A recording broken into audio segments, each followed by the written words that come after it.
I had higher expectations of them, given the names they have on paper. But I thought Jose Mourinho had a great quote. I think it was today, where he was asked about the Germany-Japan upset, and he said he wasn't surprised at all because he said something interesting where he said I've coached Asian players before, and the difference between Asian players and some of these stars that I coach is that in these Asian teams, everything is the collective. That's all they care Hmm. about.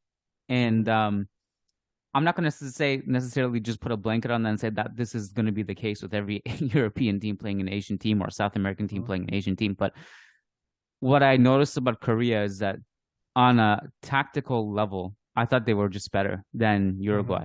You're not wrong, by the way, to point out that this was uneventful. I mean, the XG was Uruguay 0.56, South Korea 0.63. So it's not like either team was going to win this World Cup and looked incredible. But I think the difference between South Korea and Uruguay was that Uruguay seemed very lost just in their build-up structure. You look at how they approach this game with the talent they have. Hmm. They held a high line and they actually didn't really create anything. They were not able to get into the final third, and everything the ball was just stayed at Diego Godin's feet basically, and the Hmm. entire back line. Any success they had was these diagonal long balls to Darwin Nunez, and even that was just like reliant on Darwin Nunez Hmm. just basically acting like a bowling ball and trying to get past the wing back and bowling players over.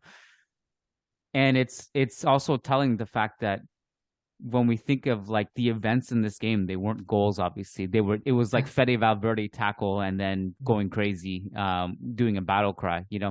So I guess why don't we just focus on some of the Fede stuff in this game too? So what about Fede's performance in the vacuum?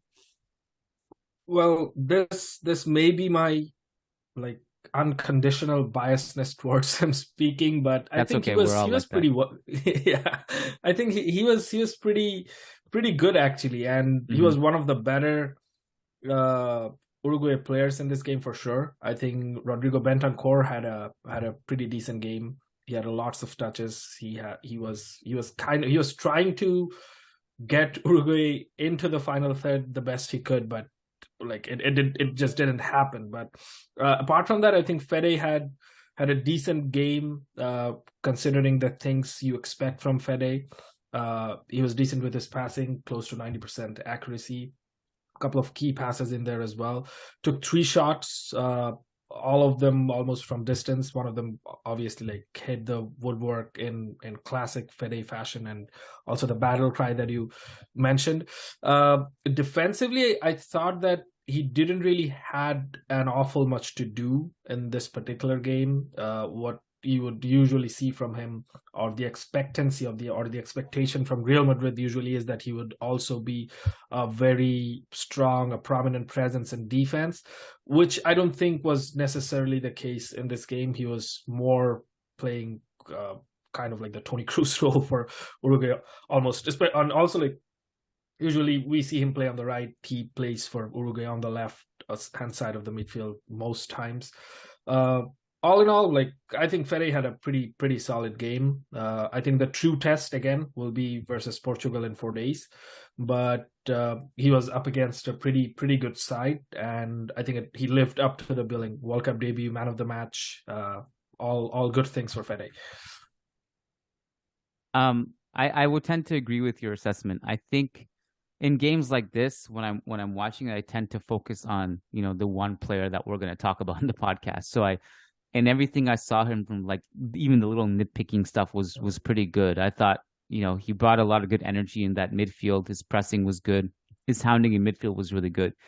Um, and I thought it was just a shame that Uruguay doesn't really have possession, like in meaningful areas where he could actually really make an Hmm. impact. Like the Yeah. very rare, like the first Uruguay spell of possession came at around minute 15, and Fede gets on the ball like for the first time that I can assess in a meaningful way.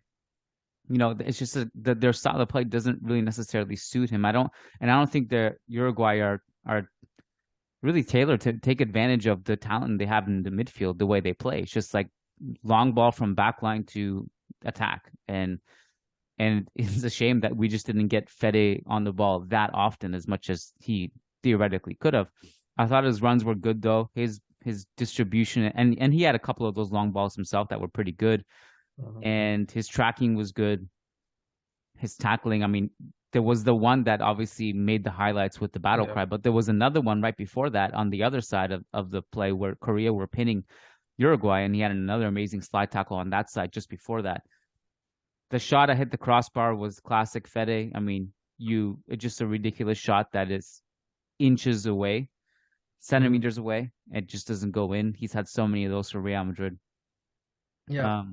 And it seemed like it's funny because after the crossbar shot, he went to another level. Maybe he just got like really hyped up and just started Yeah. doing a bunch of things. So yeah, I thought it was good for him overall. It was a good performance. I don't like the way that Uruguay plays, my assessment of this one game.